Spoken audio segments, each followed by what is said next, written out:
Hello everyone, welcome back to my channel.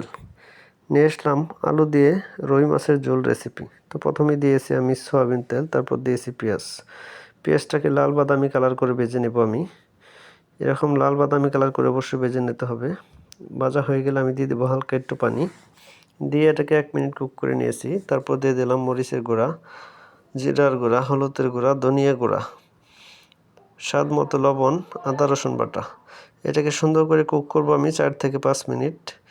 4 থেকে 5 minute cook করা হয়ে গেলে আমি স্লাইস করে কেটে রাখা আলুগুলাকে অ্যাড করে দেব। দিয়া অল্প একটু পানি দেব, দিয়ে দেব কিছু কাঁচামরিচ। এরপর এটাকে সুন্দর করে কুক করব আমি আলুটা 60% বয়েল হওয়া পর্যন্ত। আমার ভিডিওটা ধৈর্য ধরে অবশ্যই পুরো ভিডিওটা দেখবেন এই মজাদার রেসিপিটা শেখার জন্য। আলু কিন্তু আমার অলরেডি 60% বয়েল হয়ে গেছে। দিয়ে দিলাম পরিমাণ মতো গরম পানি, ধনেপাতা কুচি এবং কড়া করে ভেজে রাখা রুই মাছগুলো উপরে বিছিয়ে দেব। দিয়া হাই হিটে রান্না করব আমি 2 মিনিট।